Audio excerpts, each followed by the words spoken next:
Hello and welcome to History's Greatest Idiots, the show in which we take you back on a journey through history and show you the biggest mistakes in human history so that you can learn from them and improve and never make the same mistakes again. But who are we kidding? We're humans. We always make mistakes, and it's fun sometimes as well. Joining me as ever is Derek. Derek, how are you doing? Doing fantastic. Another great week in the books. Yes. And, on the surface of the sun, apparently, in Arizona. Holy crap, is it really picked it up here heat-wise, man. Yeah. I don't even go outside past 10 a.m. anymore. Fair enough. We're having a very traditional British summer over here where there's it rained for a long time and then we had a few weeks of no rain and now it's gone cloudy and everyone's chilling out again. So very traditional British summer. Inconsistent and wonderful. That's the way to be. We're on fire, literally and figuratively as well. I would like a cloud. I'd take a cloud. A cloud. Just an afternoon of rain, I think, would do Arizona some good, you know. So nice. It poured 10 miles away from me and knocked all running out with buckets. Trailer houses down and stuff, but didn't get here. Well, hopefully it's your turn soon. They'll seed the clouds or something like that, if that's even a thing anymore. So yeah, weather radar. Yeah, so do a little rain dance. Maybe that'll work. So you've had an interesting week. We've had a good week here. Next week, which when people see this will probably have been and gone, we're going to pick up a puppy, and it's all very exciting. Yeah. That's right. That's next week. I've got names picked yet? Oh yeah, we do. She has her own Instagram page, so I will talk to you about that off air. I know. I'll send you a link. We'll have to talk about it off air because unfortunately dog nappings are on the rise in this country, especially during lockdown. So I'm reluctant to give out too much information, but yes, we are going to have the most adorable little puppy. And she has her own Instagram page. I fully expect you to look at it and make noises when you see the pictures with your wife. There's pictures of me cuddling her when she was a baby, which she still is. Oh, look there, I'm already making them, damn it. I know, it's going to break your heart. Anyway, so getting into the podcast element of this podcast, who is your idiot this time around, Derek? Well, the one that I have this episode is a doozy. He's a self-proclaimed president and then later a self-proclaimed emperor. What? Also a convicted mass murderer, tyrant, and an accused cannibal. Oh, shit. Oh, yeah. I think I might know who this is, but please go on. All right. So his life began in February of 1921. He was one of 12 children fathered by a village chief in an African village that was under French rule, as most of them were at the time. Sure. Things kind of got a little rough for him early on because both his father and his mother died in 1927, making him an orphan before the age of 7. That's terrible. That's a lot of 7s. You'd think he'd be luckier. But the death of his parents was also super duper shocking because his father was beaten to death in the town square in front of the prefecture office as a show of power. That'll do you some damage at a young age, watching that. Oh, yeah. Oh, my God. And the French started to not look at him very well because they beat his father to death because of rebellious acts, because he started freeing some of the prisoners his people were using as forced labor, and they didn't really like that. His wife, my guy's father's wife, the one who was beaten to death, she couldn't take it. She saw the whole thing and committed suicide a week later. Oh, my God. This is like a Greek tragedy. Holy shit. Right from the get-go. It's damage central. That is, 6 years old? That's kind of your psyche done at that point, really, isn't it? Jesus. And his extended family decided to get him away from there and send him off to a French language to get a French language education at a Christian missionary off somewhere outside of the village, I guess. Thank God they got him out of that situation. Well, and he got into some decent training. He fell under a priest and started studying to become a priest. Oh, cool. At that missionary until they decided he didn't have the commitment or piety to do it. All right. So he got into cooking. Awesome. Seems like a logical next step. Yeah. Anyway, he got his education and graduated in 1939. Okay. and went to go do something completely different. He joined the French colonial troops, Okay. which had some big, long, fancy French name that I'm not even going to try. So It wasn't the French Foreign Legion. It was something else even longer than that. it was, yeah, it was Frenchy stuff. I don't know, man. It was really, really long. Wait until I have to Long talk and about his implausible. awards. So it kind of started to sound like this dude's life was a bad joke. You know, he's a priest, a cook, and a soldier. They walk into a bar, right? And then by eat people. Oh shit, that's later. By 1941, he rose to the rank of sergeant major, and in 1944, with World War II in full swing, he participated in the Allied forces landing in Provence, France, as Wow. part of the Operation Dragoon. So he was. Wow. He Good wasn't stuff. storming the Starting off beaches at Normandy, but he landed in Provence and advanced with the Allies. That's kind of amazing. Holy shit. Exactly. And Yeah. he's running around the south of France and Being a parts of hero. Germany kicking Nazis' asses Yeah. because it seemed like a good deal. Good for him. He won a pretty neat award. Mm. It's the membership to the Légion d'honneur, or the Sure. highest French order of merit for military and civilian. Yeah, I've heard of that. And then he was decorated with, God, I hope I get this right, because it seems like this is what it should be. The coup de grace, the war cross. Yeah. Aha! Well done. That was very good. I've heard it before, so Yes. I guessed that that's what that actually meant. It's not spelled anything like that, but Coup de grace, yeah. those awards would go on to help him out a little bit later when he gets into his hairy business. Mm. So in 1962, he leaves the French army, joins up with the Central African Armed Forces for a new country called Central African Republic. Okay. Where his cousin is the president. Oh, wow. Because that's a smart move, you know? Oh, yeah. Just go work for your cousin. Yeah, get near the center of power. Yes, Yeah. and at the direction of his cousin, he was charged with recreating the country's new military system and became the Central African Army's first colonel. Okay, cool. Because nepotism works. Well, yeah. Until it doesn't. But a large number of military coups were happening in the 60s. Yes. In Africa. So he kind of was thinking, hey, I got my cousin in here. He's in charge of the army. I should be relatively safe.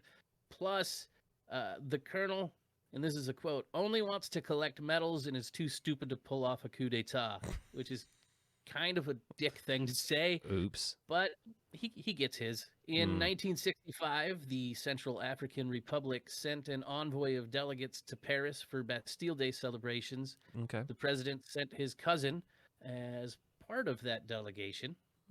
But when our guy tried to come back home, he forbade him from returning, which prompted him to come home anyway and launch a coup. Well, yeah.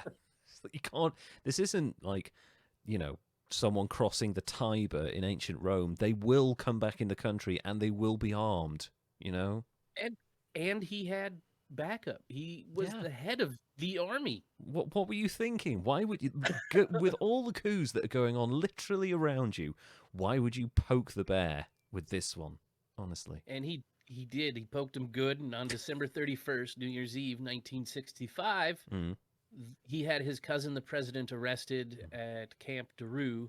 And after the arrest, he had him return to the presidential palace, where he greeted him with a hug and an "I told you so."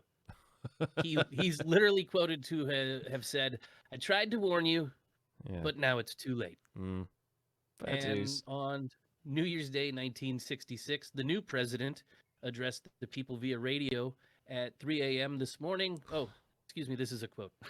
Okay. At 3 a.m. this morning, your army took control of the government. The former government has resigned. The hour of justice is at hand. The bourgeoisie is abolished. Ooh. A new era of equality has begun. Central Africans, wherever you may be assured that the army will defend you and your property. Long live the Central African Republic. There's that phrase, the bourgeoisie.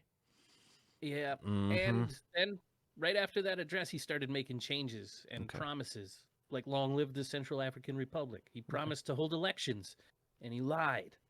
He invalidated the Constitution and the National Assembly. Okay. Created his own form of government called the Revolutionary Council. Okay.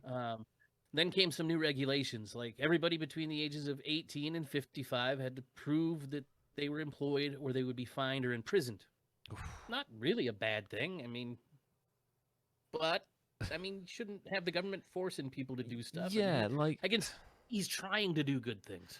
Like he's trying to do good things like eliminate employment, but the way you go about that isn't sending people to prison if they don't have a job. There are better ways, you know? Well, yeah, you don't have a job. You owe me money now, or you go to jail. Yeah, what the hell? So basically, I'm going to jail then? Yeah, pretty much. As if I had a job. Yeah.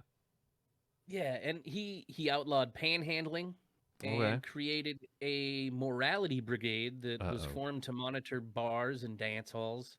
And most importantly, the big rule, tom-tom playing was only to be allowed during nights and weekends. Effectively... Is a tom-tom a type of drum? Right, okay. Yeah, them little the bongo drums. Oh, okay, yeah, sure. Totally ruined everybody's hope for not having a job and banging on the drum all day. Yeah, I know. Bastards. Why would you...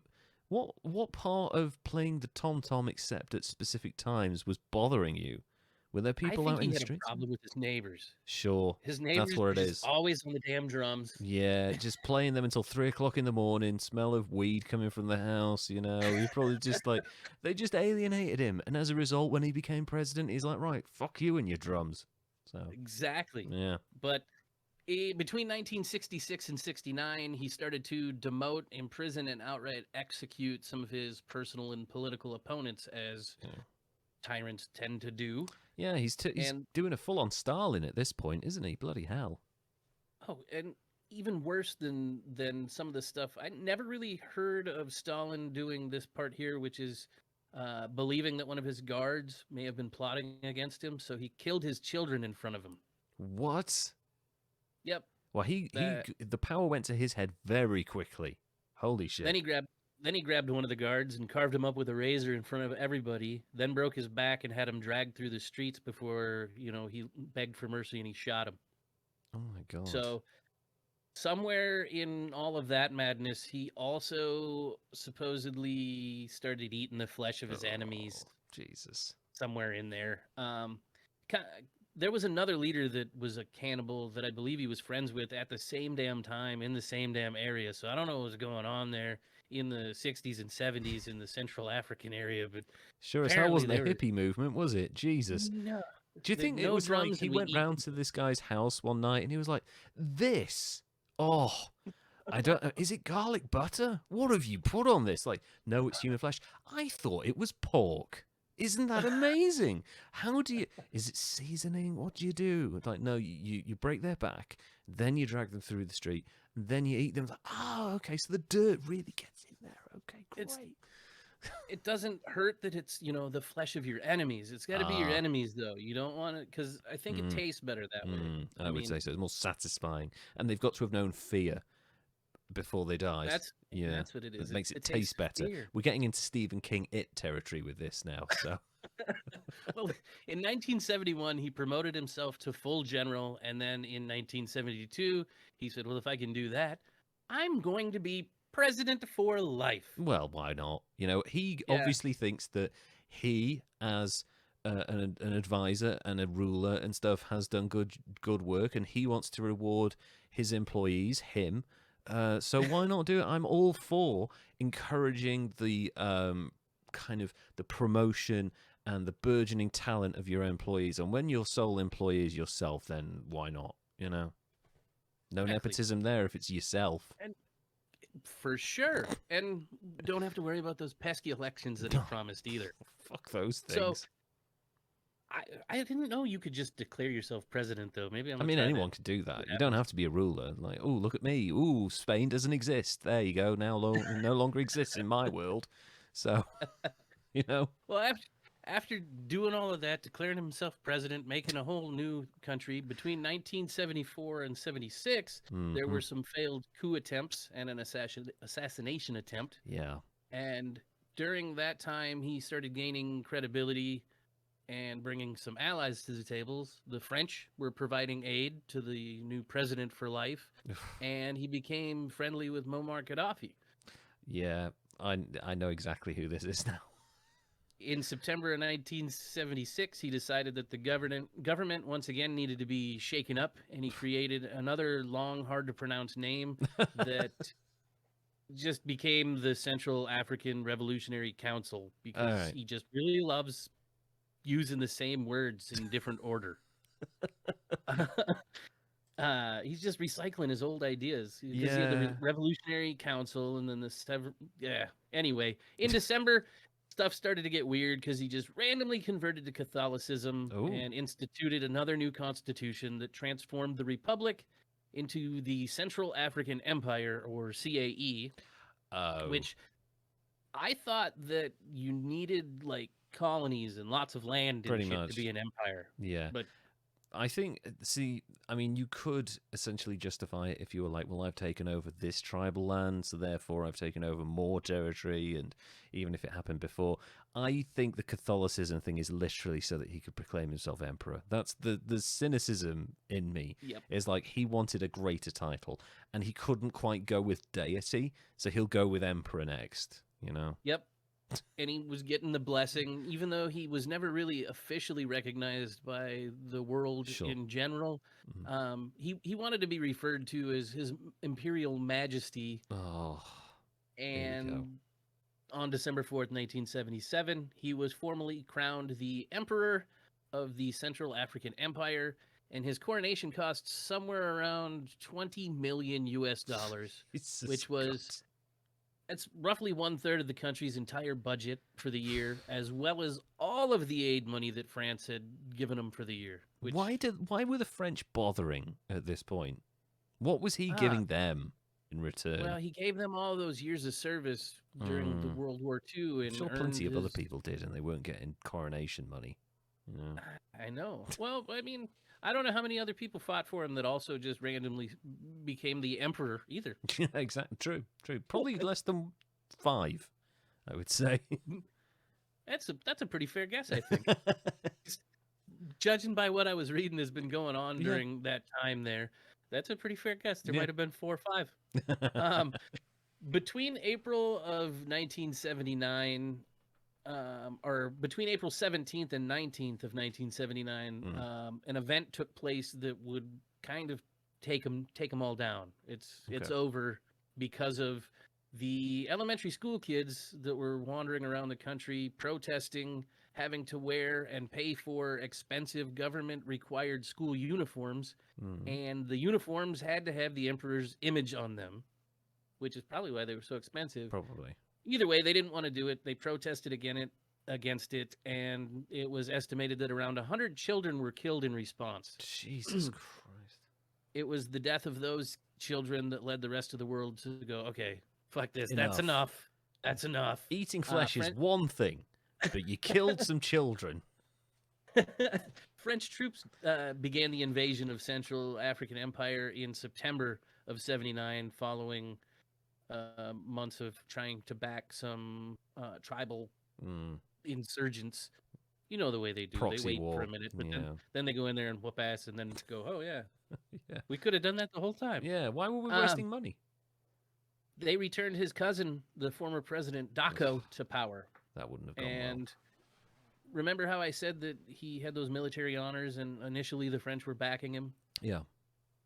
Well, when they put his cousin back in power, the French decided it would be totally okay to assist him in escaping, even though they overthrew him, and then they granted him asylum. So he got to go kick it in France during his exile. What the hell are they doing? I don't know. I think the guy's charismatic or something, maybe. So he's hanging out in France, and they have a trial in absentia. I think I said that right. Yeah, absentia, I think it is, or something. Absentia. Yeah, that sounds right. I like that one better. Learning new stuff. He was tried, convicted, and sentenced to death for his crimes during the brutal reign. Yeah. But he was hanging out in France, and they wouldn't send him home. Yeah, I'm not surprised at So this point. he got to just hang out for 5 or 6 years before he tried to return home, and they caught him. So he was arrested and tried again, this time for treason, murder, and cannibalism. They got to it this time. Yeah, there you go. Really hit him with the hard shit. The stories of the cruelty were so bad that the government and everybody else pretty much was like, yeah, he ate people. Totally. Yeah, let's try him for it. We've got the evidence. Let's do it. Yeah. As it turns out, they weren't actually able to get the conviction on the cannibalism, but they got everything else to stick. Yeah. Everything else. It's like, it's like the Al Capone shit. As long as you can get him on something, it doesn't really matter, does it? So, sure, tax evasion, whatever, I kind of wish they would have had him on the cannibalism. That would have made I do it as better. well. I know it happened. It had to have. Yeah.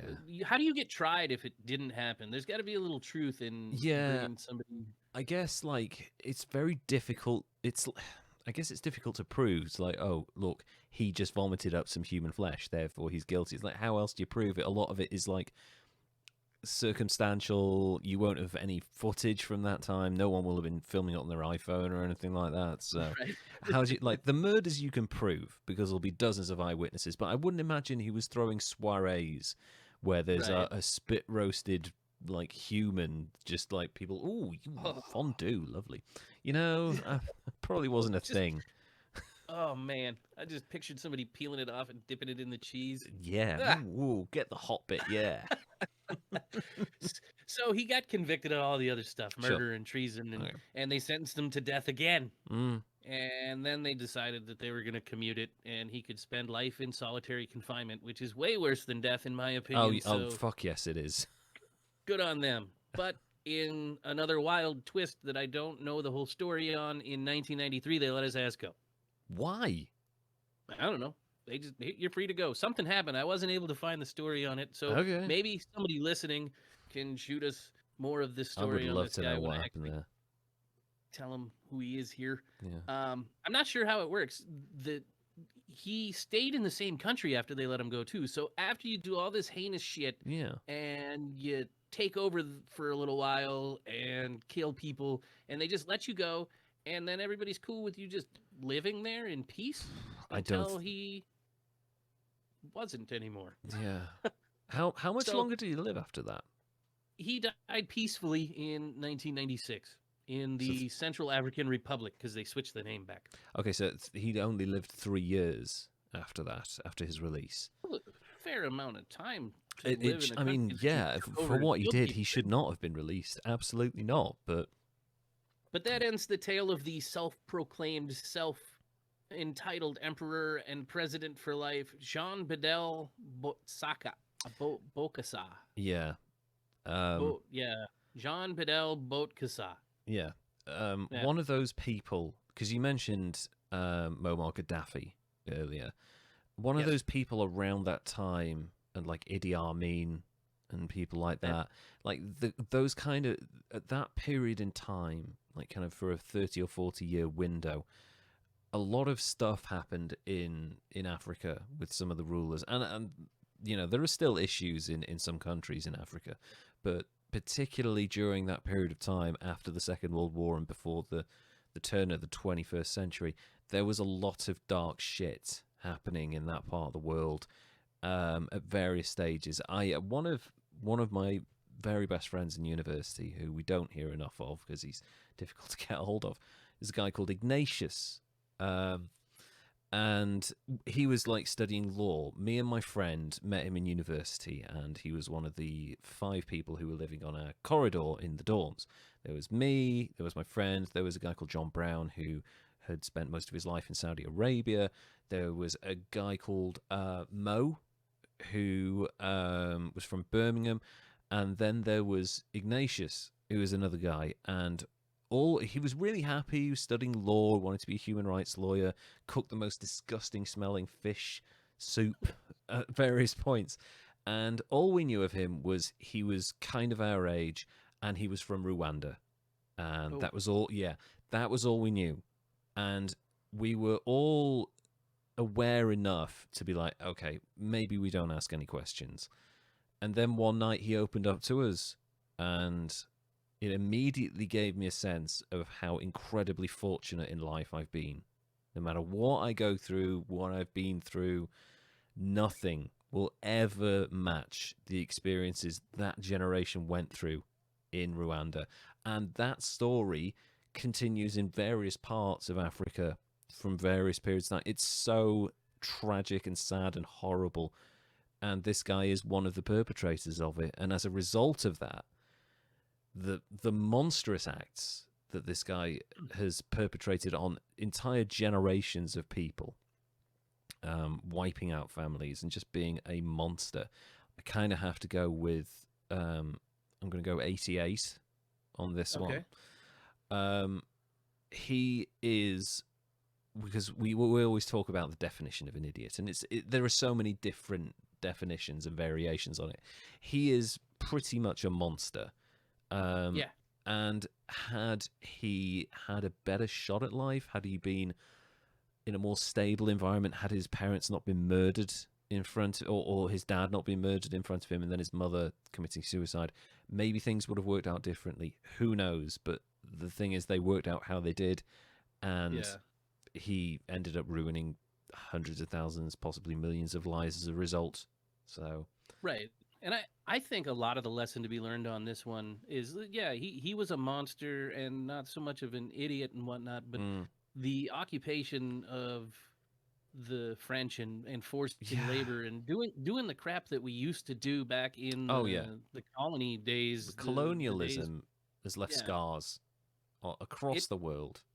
It created this situation, I think, and I think a lot of the violence in Rwanda and Mogadishu and like all over, we don't do enough to help them out, but I don't know how we even do at this point. We messed it up. I know, real bad. And not enough people are discussing colonialism and the kind of the continued scars it has left on this world. I think the interesting thing is when we look at when we look at the kind of the long running issues, there were opportunities for the French government at the time to actually put a stop to this and to intervene, and it seems like at every opportunity they had, they fucked up. And I'm not excusing anything that any other Western government has done. I mean, the British government gave Augusto Pinochet, they gave him asylum, and there's no way that guy should have had asylum. He carried out atrocities almost to that level in Chile. So I feel like if so many things had gone differently, things would have been different, and it's just such a sad situation. I really hope the Central African Republic, I think it's still called that, I'm not 100% sure. I really hope it is recovering, because such an amazing part of the world, and so much trouble and sadness for so long. I really hope there is an element of peace and stability there now. I feel like it might be the most the word I'm looking for, exploited continent. Without a doubt. Existence. Without a doubt. I mean, it's funny. It's not funny. I was reading a thing the other day about the country of Belgium, and Belgium is the only country in the world, or it may not be anymore, that has a fully lit, illuminated road system. So you can't find a road in Belgium that doesn't have really good lights around it, and you can see exactly what you're doing. And then I was looking into how Belgium became so prosperous and had money to do this, and it's because they essentially demolished the Congo and stole everything they could and murdered millions of people. So not great, Belgium. But that's nobody in the Western world is innocent, really, except for maybe a few exceptions. But it's something Switzerland done. I don't think they've done too much. Switzerland is just like, you do you. We're staying here. Don't ever come and fuck with us. Right? Yeah, and I'm not sure Luxembourg has got too much to be worried about. But other than that, nobody's guilt-free in any of these situations, particularly in Europe. So that's a dark one, a dark idiot in terms of the history involved and the actions and the repercussions, and it's one of those really quite terrible historical domino effects that hopefully we learn from, we don't repeat, but Yeah. We can do what we can do now, and I think if more of us start trying to just be better people, absolutely, maybe it'll translate. happen. I actually saw somebody being a better person today on my walk. Oh yeah, what were they doing? She was walking with a little grabber pickup stick and a Good. bag, and she was picking up trash as she was going on her morning walk. And now I'm going to do that. Good for her. If you've got the energy to do that, I absolutely think that's fantastic. So we're going to move on to my person now, and I was going to say my guy. It is a dude. Both of these stories dudes. Again, this week we only had one woman in the entire run. This is a little bit more lighthearted.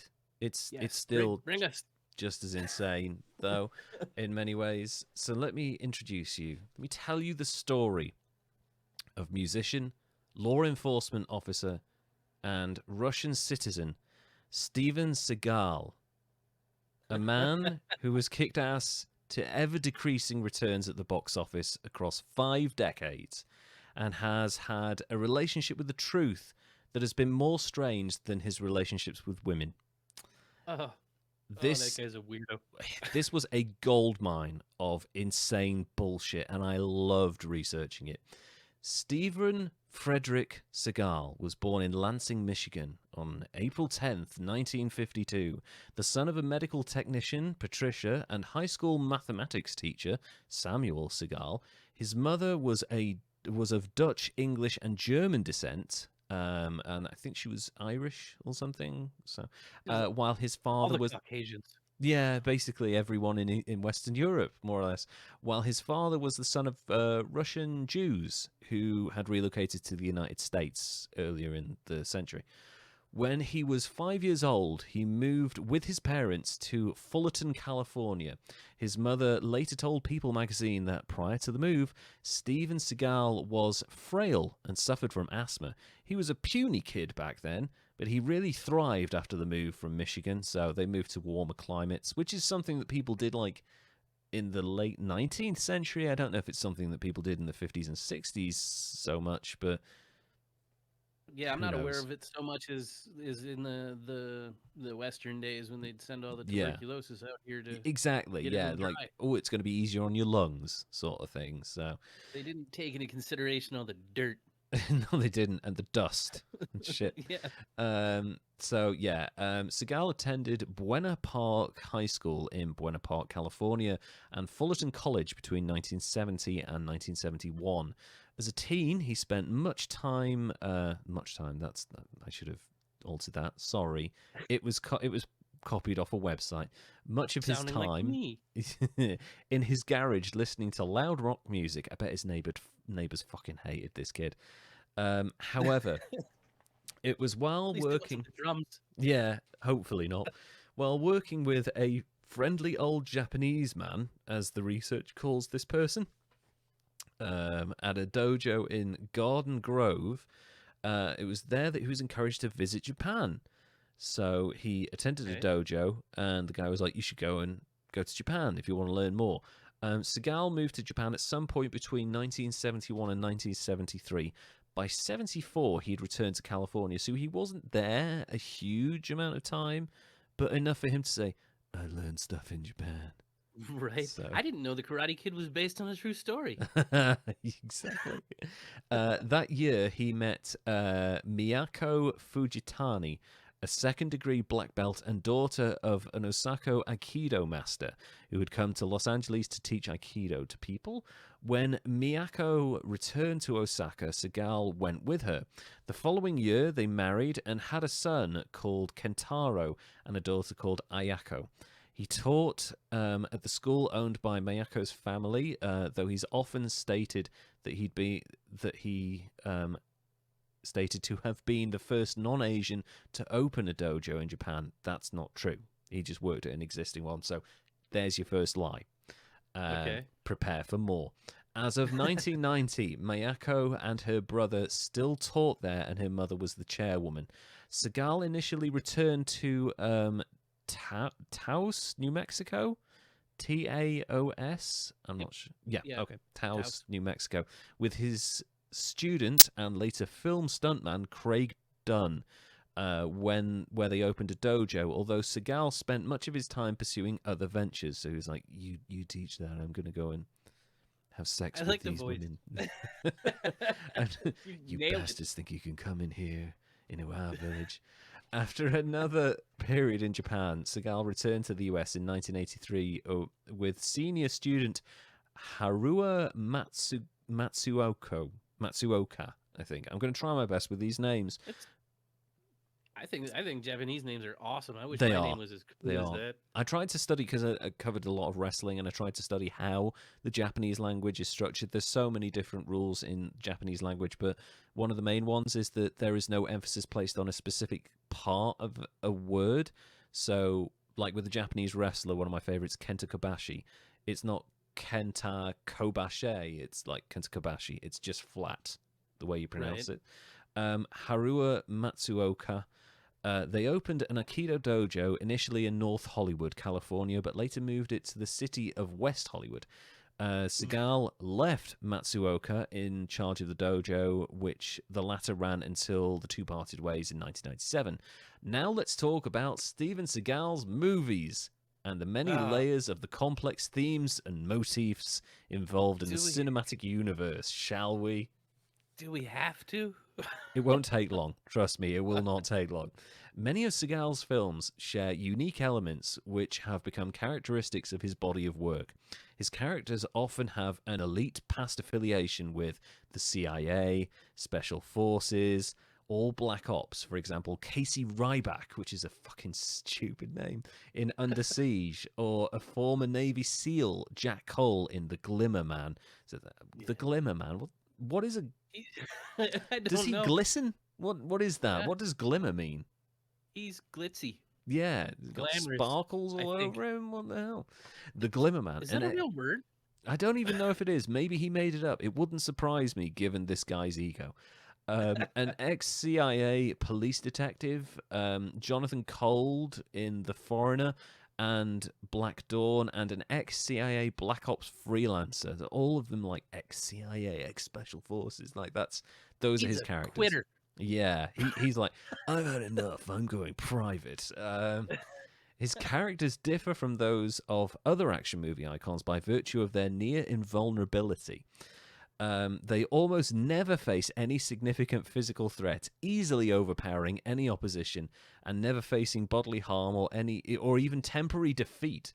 He clearly doesn't understand the hero's journey, which is like one of the core tenets of like storytelling. From like, even you go back to the first story, which is what is it? What's the guy's name? It's a fable. I can't remember the guy's name. Iliad, Odyssey? Well, it was actually before that. It was the Epic of Gilgamesh. That's it. Oh, yeah. That is the foundation of pretty much every storytelling trope in history. And in the Gilgamesh story, he fights his first enemy to a draw, and they team up. So, like, the first time this near invulnerable king gets in a fight, he can't win, so he's like, we should team up, we'd be unstoppable together. That never happens in a Seagal film. He never fights anyone to a draw. Like, he always wins. Like, I'm not jobbing to anyone ever. I do not stare at the lights for anyone. He wanted to be a comic book hero, but he didn't want all that silly nerd stuff with superpowers. I don't want to learn any lessons. I don't want to advance my character at all. Basically, right, his hero's journey, it's already done. What you're seeing afterwards, it's like, I am a god. You cannot stop me. That's what he sounded like when he pulled over my friend. He pulled over your friend?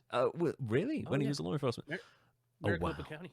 I can't believe I've picked someone that you've actually tangentially know. Like, the bacon numbers match up so perfectly with this. Holy shit. Amazing.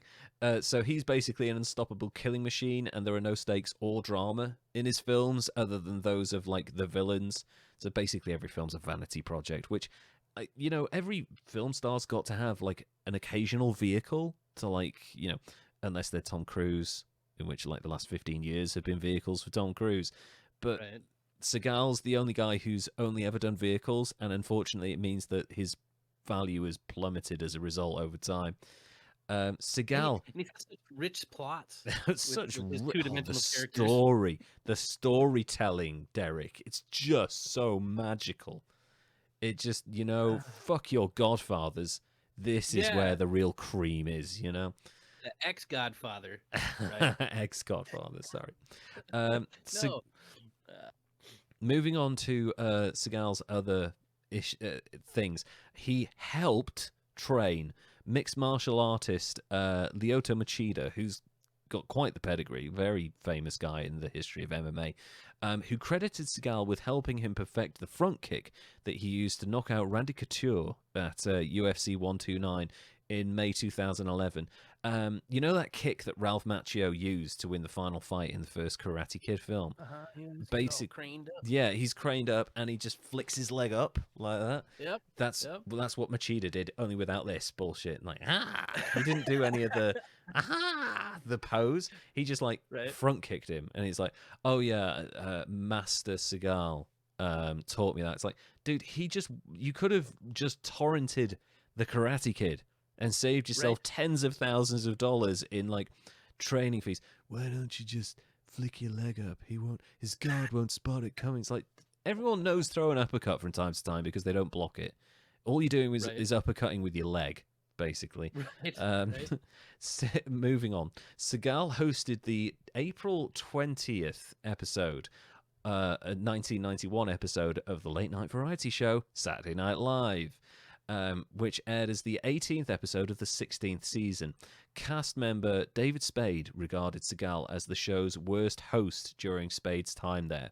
Spade and co-star Tim Meadows cite Seagal's humorlessness, his ill treatment of the show's cast and writers, and his refusal to do a Hans and Franz sketch because the skit's title characters stated that they could beat up Seagal. So, he was like, I can't have you joking about that. Nobody's allowed to say they can beat me. Nobody. It's not a thing. Stephen, it's a comedy angle that nobody thinks that they can beat. No, not even fake. You can't do that. Nobody can beat me up. Stephen, it's not real. These aren't real people, but even fake people can't beat me up in a fake way. The layers with this guy. Meadows commented, he didn't realize that you can't tell somebody they're stupid on Wednesday and expect them to continue writing for you on Saturday, which is a great quote. It's like, you're a prick and you'll always be a prick to this person. So, yeah, behave yourself. He was never invited back. Big shocker there. Yeah. The cast and crew's difficulties with Seagal were later echoed on air by producer Lorne Michaels during guest host Nicolas Cage's monologue in September the 26th, 1992, season 18 premiere, when Cage worried that he would do so poorly that the audience would regard him as the biggest jerk who's ever been on the show. Michaels replied, on live camera to an audience of millions, no, that would be Steven Seagal. Lorne Michaels doesn't give a shit. That's amazing. Well, I mean, truth is truth. Yeah. Tell truth to power, or rapidly declining power in this circumstance. Moving on to his business ventures. Oh, I get the sense we're going to get the preview clip here. In 2005, Seagal Enterprises began to market an energy drink known as Steven Seagal's Lightning Bolt. Oh. Amazing name. And it's called... It come in a white can, did it? More or less. Yeah, it's really poor. Oh, it was a white energy drink inside of like a peachish colored can. That's it. And it came out in like electricity. Like you didn't even have to shake it up. It just shot out. Because of his power. And it's described as a sizzling nutraceutical beverage. What the fuck does that mean? More words. More made-up bullshit words. Fuck you, Steven Seagal. There's our intro clip. But it has since been discontinued. Shocker. I know. Yeah. Nobody wants to drink Steven Seagal's Lightning Bolt. Seagal also marketed an aftershave. Oh my God. No. Called Scent of Action. Oh man. That's amazing. Like Oh, I can't. It's making me cry. It's actually making me cry. And a range of knives and weapons. Because so that seems legit. yeah, that's like I understand that. Like that one makes sense. I wouldn't want to smell like Steven Seagal or drink something that has been produced by him. But sure, give me a Steven Seagal knife. I will. Yeah. I'm not allowed to in this country, but I would potentially buy that if I could. You know, marketing wise, that makes sense. So more than yes, more than drinks and smelling like a weird, arrogant, angry little man. Well, little, he's quite large. In 2013, Seagal joined newly formed Russian firearms manufacturer Orsis, all capitals ORSIS, representing the company in both promotional capacity and as well as lobbying for the easement of US import restrictions on Russian sporting firearms. Fucking hell. Okay. It was also announced he would work with the company to develop a signature long-range rifle, provisionally known as Orsis by Steven Seagal. That sounds like an aftershave. That does sound like an aftershave. That's your name there. Oh, man.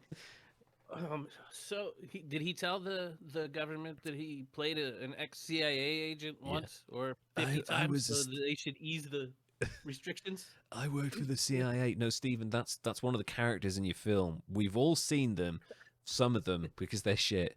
We know that you aren't a real CIA guy. No, I was. My mind is warped to the point where I think that's reality now. If you want to kill someone while being completely oblivious to how fucking ridiculous you look to the rest of the world, buy that gun, because that is the key to success right there. It's time to get on to his personal life. This is where it gets really fucking weird. The personal life section of his biography, which typically talks about, with most people on Wikipedia, it talks about like activism or relationships. On Wikipedia, Steven Seagal's personal life section starts as this direct quote. Steven Seagal has an extensive sword collection and once had a custom gun made for him once a month. Why the fuck would we want to know that? It's the pertinent details. It's that started out like a QVC ad. I know. That's the thing you want to know. When you click on the personal section of Steven Seagal's Wikipedia page, the first thing you want to know about is his sword collection. Clearly. Yes. Well, I don't care how many kids you had or any films or anything. No, I don't care how your marriage broke down. Tell me about your swords. Did he have any custom guns ever? Once a month? Now you know. Having a custom gun made for yourself once a month, it's kind of the dumbest tax write-off in history as well. It's like, no, you don't understand. I need this eagle emblazoned rifle with Japanese writing on it. I need it to hunt killer eagles that are threatening my land. It's like, Stephen, stop with the bullshit, please. With the IRS, we know what you're doing. It's hard to sum up his history of shattered relationships better than this sentence in his bio. Steven Seagal has 7 children from 4 relationships. You'll see the possible reasons for his multiple marriages now. This is a subsection called Allegations and Lawsuits, and I've had to break them down into sections by era in which they happened. That's how many there are. So it's never good when you've got subsections titled allegations and lawsuits, and broken down by era. Early 90s. In 1991, during the filming of Out for Justice, Warner Brothers employees Raina Malone, Nicole Selinger, and Christine Keeve accused Seagal of sexual harassment. In return for remaining silent, that's a great start to any sentence of a lawsuit, Malone and another woman received around $50,000 each in an out-of-court settlement. Around the same time, at least 4 actresses claimed that Seagal had made sexual advances, typically during late-night casting sessions. That's so gross. Oh, God. Greasy and... It's horrible. We spoke about this person before we came on air. In another incident, Jenny McCarthy claimed that Seagal asked her to undress during an audition for Under Siege 2.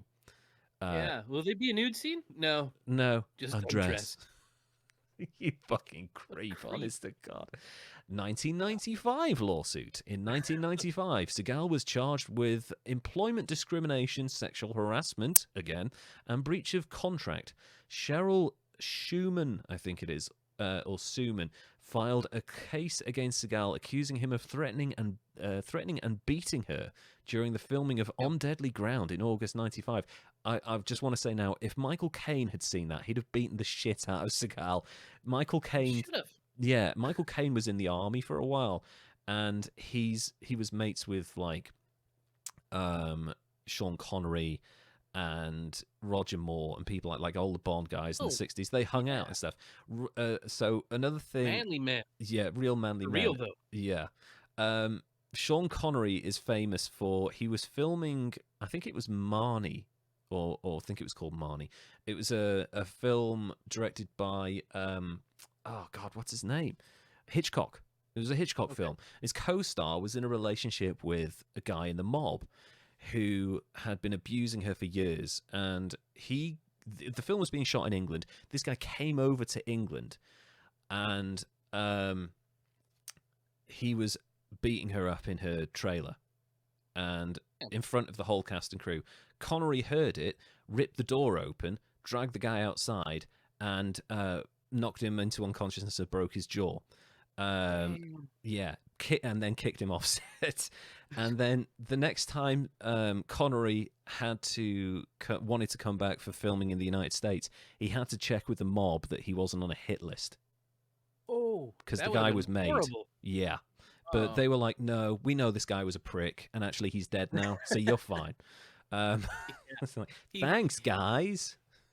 Yeah, he was a prick. Yeah. And apparently... So much so they kicked... nothing happened to him. Yeah, exactly.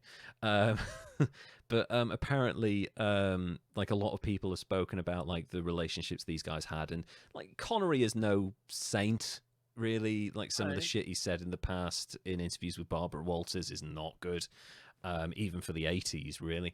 But like him, Michael Caine, Roger Moore, they kind of didn't take shit. And Michael Caine hasn't been the easiest person, but I guarantee if he'd seen this happen on the set of On Deadly Ground, there'd have been stuff happening as well.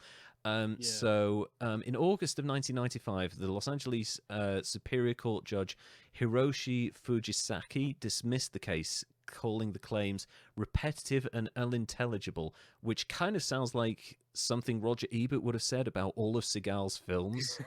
That's facts, yes. Repetitive and unintelligible. You bastards come onto my land and threaten to beat me up. Now I'm going to have to kill every single one of you. Yeah, every film he's ever made right there. That's why he only had to do the tagline once that way. Exactly, yeah, just change the title, and then you got the same thing. And then one time he had to say train. Yeah, and the other one was boat, and then the rest of it, it's like probably on dry land, so you don't even need to alter anything. 2010 lawsuit. On April 12th, 2010, 23-year-old Caden Nguyen, and this one gets dark, filed a lawsuit against Seagal in Los Angeles County Superior Court, requesting more than $1 million in damage. In her suit, Nguyen alleged Seagal engaged in sexual harassment, the illegal trafficking of females for sex, so Jeffrey Epstein level stuff's here, and failure to prevent sexual harassment and wrongful termination. Seagal denied the allegations, but his reality TV show, Steven Seagal, Lawman, was suspended while his attorneys resolved the case. And on July 14th, 2010, 3 months after Nguyen filed her suit, she withdrew her claim without explanation. Draw from that whatever conclusion you want. Shady as fuck. Super shady. Yeah.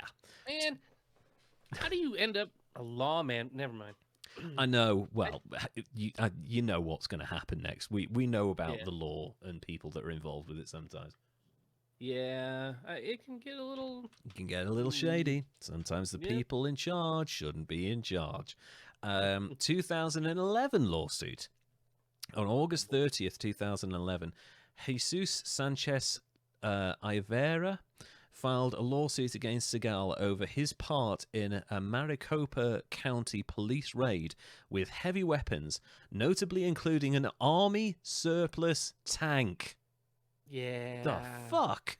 Fucking Sheriff Joe and Steven Seagal teamed up together It was oh my god! It could have been a comedy buddy movie if they didn't suck so bad. I know. Actually, that's a good. That would be a oh god, Netflix again. We're reaching out to you. We've come up with this idea. Give us money. Make that film. That'd be fucking amazing. Can you imagine like a real-time film of this raid? Oh my god. So they raided this guy's residence for suspicion of cockfighting. Was the charge? It's like you need a tank because you're scared of a cockfighting ring. Do you think riding in like General Patton to break up a fucking chicken fight? Yeah. What the fuck? A helmet on. Get my tank. Let me just get in my army surplus tank. They got the They're little chickens. Knives on them, though. Careful. Oh, yeah. But he's an Aikido master. He should be. He's killing swords. people. He should just like stare at them and they drop dead. Facts. Yeah.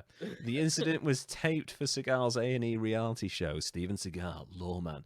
Iovera was seeking $100,000 for damages caused during the raid and a letter of apology. There's no fucking way he was ever going to get that from Steven Seagal. No, Steven Seagal does not apologize, even to himself. He's never wrong. He's never wrong. He's always right. From Seagal to Iovera's children for the death of their family pet. He ran over their pet with a fucking tank. Yeah, my understanding from having been here at the time is there was a deployment of CS gas that caught a candle on fire because it turns into like the dog ran out and it wasn't uncommon for the Maricopa County sheriffs to do something like that at the time. Jesus. Under Sheriff Joe Arpaio. Yeah. It's so weird and so excessive. I understand going in there, some armed officers, maybe a few shields, maybe a flash grenade or something like that. A fucking tank. Right. I don't understand why they can't just wait until they're leaving for work. I know. And boom. Yeah, get them at the supermarket or some shit, you know? Yeah. Get them while they're having their nails done at the salon, whatever. Like, these people are not going tooled up when they're going out to buy chicken. Ironic. No. Iovera claimed that his 11-month-old puppy, oh, that's depressing, was shot and killed during the raid. Iovera failed to file court-ordered paperwork after his attorney withdrew from the case, and the lawsuit was dismissed in January 2013. So basically, if he'd filed that, we would have had a very interesting story on our hands. Yeah. Moving on. 2017 allegations. Okay. More darkness here, I'm afraid. In 2017, actress Portia de Rossi, who is the partner of Ellen DeGeneres in real life. Okay. She's also in Arrested Development, and she's been in a bunch of stuff over the years. Accused Seagal of sexual harassing her during a movie audition. De Rossi alleged that during an audition in Seagal's office, here we go again with the fucking casting couch bullshit, he told her how important it was to have chemistry off-screen before unzipping his pants. Jesus. Yeah. I didn't realize it was that bad until this stuff started coming out. I know. How does that happen? Because men are idiots and arrogant and like completely removed from the reality of any situation they're in because they think they're gods. I guess. I've just never been in a meeting and like, hey, you know what'd be cool? I'm going to whip my pecker out. I know. It's just, it's so weird. November the 9th even, 2017, Dutch model Fabiola Dadis posted a statement on her Instagram account stating that she had also been sexually assaulted by Steven Seagal years earlier. On a completely unrelated note, Seagal was granted Russian citizenship on November the 3rd, 2016. According to one government spokesman, Dmitry Peskov, he was asking quite insistently and over a lengthy period of time to be granted citizenship to a country that does not extradite people to the United States. Right. Yeah. Well, plus he's got a whole new market there where he can claim to be an ex-KGB agent. Exactly. That I was in the KGB when I was in the CIA. God, there's more darkness. In 2018 allegations and investigation. On January the 15th, 2018, actress Rachel Grant publicly accused Seagal of sexually assaulting her in 2002 during pre-production of his direct-to-video film Out to Kill 2003. What a stupid name. Where are you going, love? I'm going out to kill. All right, just make sure you bring back some onions. I don't know.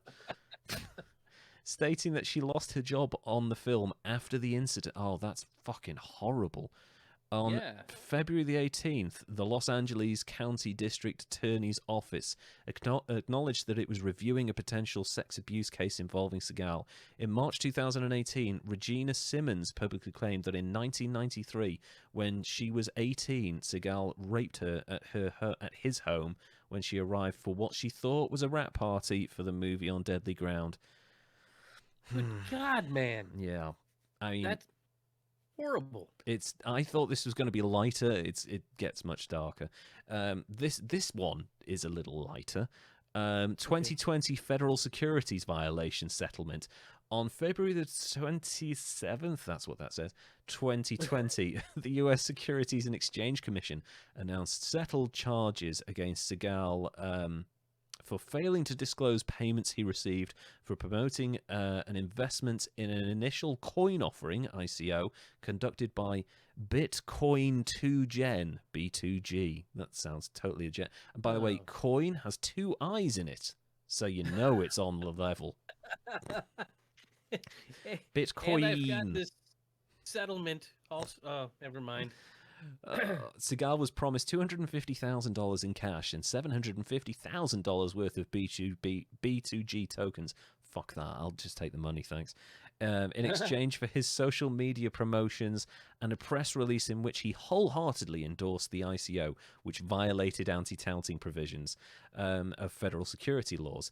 Without admitting or denying the SEC's findings, Seagal agreed to pay $157,000 in disgorgement, representing the actual repayments he received for his promotion, plus prejudgment interest and a $157,000 penalty, so basically doubled. Okay.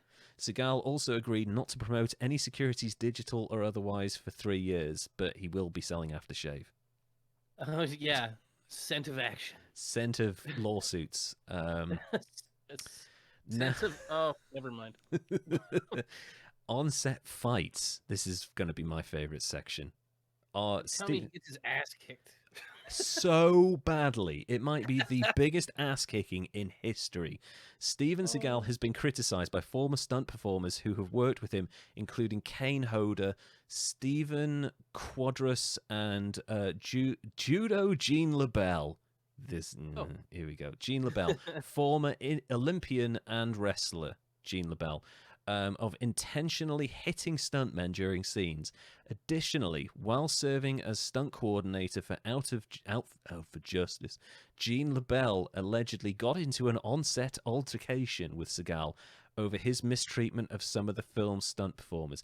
I wanted to give a little background about Jean Labelle. First of all, he's hard as fucking nails, this guy, Jean Labelle.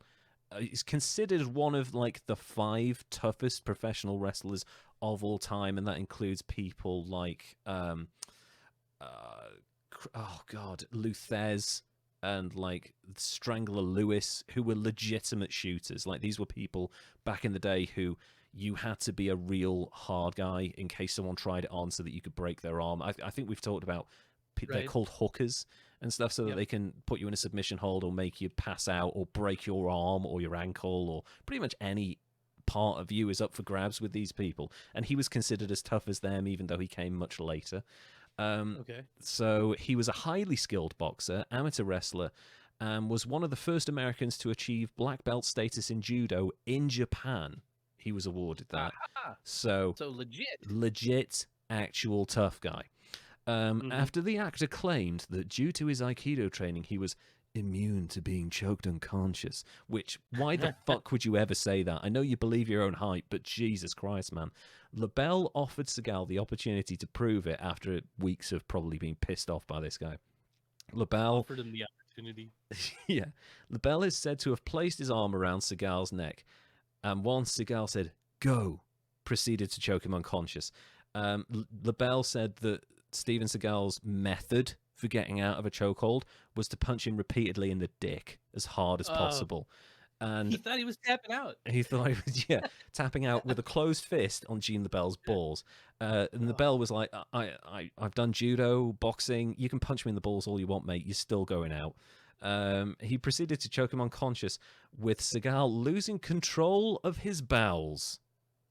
Oh, no. Steven Seagal passed out, hit the floor, and shit himself. Good job. Way to go, Jean Labelle. Yeah, Jean Labelle, fucking legend forever now.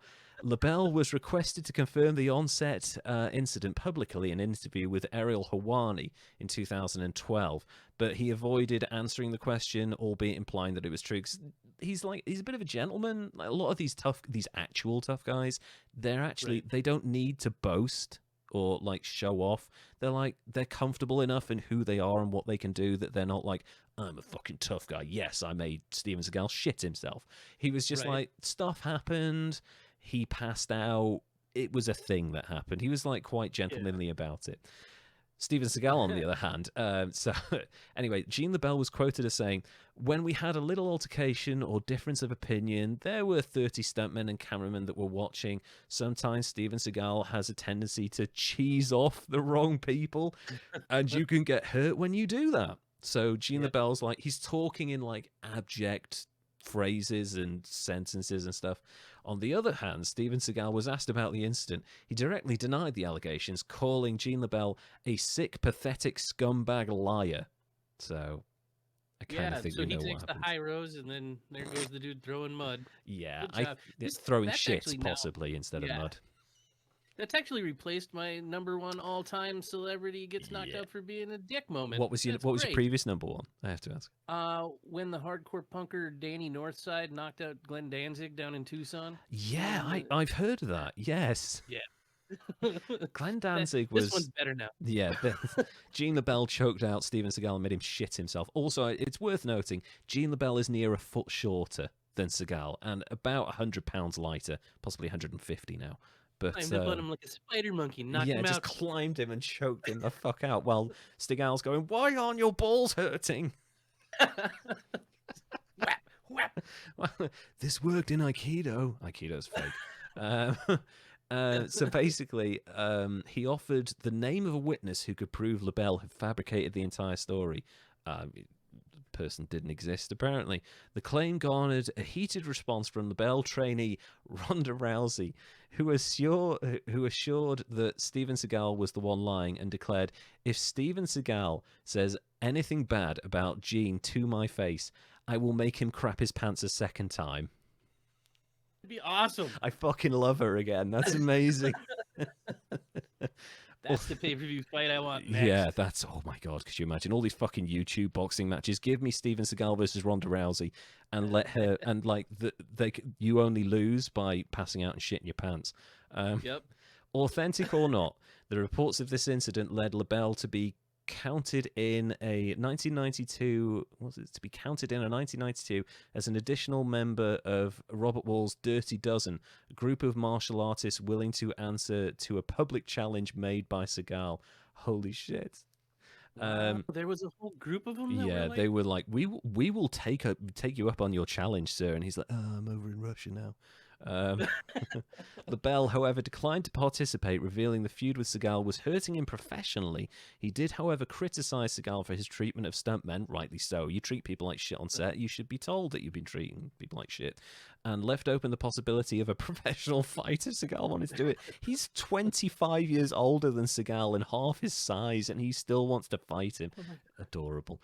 Allegations of mistreatment towards stuntmen have continued throughout Seagal's later career, with both stuntman Peter Harris Kent, Arnold Schwarzenegger's stunt double, and Mike Leader publicly criticizing his on-set antics. So, a reckoning is eventually going to come for this guy. Oh, I hope so. Although he's like 80 now, isn't he? Steven Seagal, he's 300 pounds. Yeah, he's. I think maybe he's 70. It's hard to know his age because he's doing that just for men shit, and it looks ridiculous. I remember when he's had his face stretched back so hard you can't even see his face anymore. It's ridiculous. I remember when Tom Jones stopped doing the hair dye thing when he was like maybe 71 or something, and immediately everyone was like, "You look so much better, dude. Thank you for letting it go." I know. Aging is not a disease. Embrace it. So, next section. Steven Seagal's relationship with the truth. This is going to be the funnest part. Over the years, Seagal has claimed that he... sorry, there's quite a few of these. Helped train CIA operatives and did special favors for them. Which sounds kind of sexual, doesn't it? Like, doesn't make me think you're going undercover killing people. That makes me think that you're... I don't even want to say it. His ex-wife says, not at all. He was never in the CIA. Thank you. Please carry on giving us the dirt. He's claimed that he's of Italian descent. He's not. He's actually half Jewish, half Irish. And fought the Yakuza with the assistance of the American mob. Why? Get the hell out of here. Where would that have happened? For the 3 months when he was busy. Oh, he went over there with some mob buddies. Okay, gotcha. I hope the Yakuza heard that. I really fucking hope they heard that and they take a holiday to Russia at some point in the not too distant future. Pretty close. It's a hop, skip, and a jump. Yeah, that's not too far. Yeah, he's got a good compound. Oh, that's my phone. Sorry, I'm just turning that off. He also claims he was called to help authenticate antique swords by auction houses, as he is one of the world's foremost experts on swords. Was a student of the founder of Aikido, Marahei Aishiba, who died in 1968, meaning that Seagal would have been a teenager living alone in Japan for that to have happened. I doubt it, to be honest. He maybe learned off a student of the founder. I think that's more plausible, and he's probably just like skipped a step in there. Apparently, according to him, he speaks 4 languages fluently, which is impossible to verify whether he speaks any language other than bullshit, to be quite honest. And let's end this whole thing with some classic Seagal quotes. Oh boy. One day, an executive walked into Seagal's trailer and found Hollywood's reigning manly man weeping. "Oh, I'm reading this script," Seagal explained, still misty. "It's the most incredible script I've ever read." "That's fantastic," the executive said. "Who wrote it?" Seagal didn't miss a beat. "I did," he replied. You prick. Great. Yeah. And what is it? His next quote. "The secret is not to act, but to be a prick," in his case. Be an asshole to the stuntman and every woman around you. Yeah, and just like get choked out by an ancient judo guy and shit your pants. Yeah, that's how to be. This is my favorite quote of any human being ever. "I'm hoping that I can be known as a great writer, an actor someday, rather than a sex symbol." When the was he a sex symbol? Never is the answer. He was a sex symbol to himself, I think. Oh. Also, okay. This is amazing. A stylist who fitted him for a tuxedo for the Academy Awards, I don't think he's been to one of those in years, once said, "I had to tailor the tux around 2 giant guns." He said he needed cover in case they rushed the stage on him. Who they were, I have no idea. So he's got 2 fucking semi-automatics under his tux? Why? Yeah. Dude. Because of the Yakuza. Ronda Rousey, Jean Labelle, the Yakuza, his ex-wives, everyone, the stuntmen, everyone else. They. Literally everyone else on the planet, apparently. "I'm a very funny guy. If you'll forgive me for saying so." Never. I'll never forgive you. Oh. "When I did the Glimmer Man with Keenan Ivory Wayans, he and I were talking about who was funniest, and I kicked his ass every day. With Good comedy." Lord. No. Get no. I think this is the last one now. "I was born very different, clairvoyant, a healer." Oh my God. And this ends the reign of insanity of Steven Seagal on this podcast. Derek. Good Lord. That's a tale for the ages. This man. Holy shit. Okay. He's got a subsection for a subsection on lawsuits and allegations. Yep. That's legit. He's full of shit. So full of shit. And then sometimes it comes out when he gets choked. Facts. I got to go high because I feel like this guy is an idiot. Completely deluded. Like, you say idiot, I think Steven Seagal now. And I'm going to go a 90. Yes, Steven Seagal. You fucking maniac. I feel like I should go higher, but I want to save it for like a true god of idiocy. Seagal is there. Like he, unlike our previous first entry, he may be close to being a deity, but in this instance, it's of idiocy. I've never known anyone in life, and I know actors have sometimes issues with reality and kind of relating to people that aren't in a sphere and bubble that they are. And that happens with every walk of life when you are, taken out of connecting with people around you. You sometimes get a little deluded. It happens to the best of us. This guy is possibly the most deluded human being, other than maybe Malachi Love Robinson, I have ever heard in my life. Yeah. I don't know. How has nobody said, Stephen, what is wrong with you? Nothing. Nothing. I'm perfect. Haven't you seen my films? I never get in danger. Fucking hell. So, out to kill, out for justice, out for a burger and a beer. Yeah. I guess. That's the ones he's doing these days. Out for Russian citizenship. Yeah. That's the one coming out in 2022. Right? Exactly. I don't know what to make of Steven Seagal. We've gone as far as we possibly can with his life, but I'm sure there is still more stupidity to come. But he's so irrelevant at this point. I don't think we're going to hear much from him until he eventually passes away, which, given how big he's getting, he might be eating his fat ass to death, to be honest, at this point. Like, he was a thin man at one point. Right. Well, but his Aikido training made him invincible to gaining any weight, so he's not even fat right now. Ask him. He will go inside his body and kick the shit out of his clogged arteries. That's a South Park episode right there. Amazing. So we've gone on quite a while with this one, and I'm also aware that the webcam has frozen on your end. But what do you think? Oh, yeah, it's just frozen on my screen. It's probably nothing. So what do you make of this week's idiots, Derek? I have to ask. Oh, I'm impressed. I was caught off guard when you said action star. I'm like, what kind of idiot? Yeah, you kind of think, like, who could that be? And then you think Steven Seagal, and you think, oh, yeah, he did action at one point, didn't he? Yeah. Yeah, well, I honestly didn't know he was involved in so much scandal and sexual harassment and stuff. That guy's a jerk ass. I know. It's like, I'd heard of the Jean Labelle story, and, like, a lot of people saying, like, I think there was another story of John Leguizamo. He like, Seagal attacked him on set, and Leguizamo was like, I'm 5'7", dude. I have no fucking training and stuff. So, like, I'd heard of this stuff, and I was like, well, why don't I look into this? And I knew he had, like, his relationship with the truth was flimsy at best.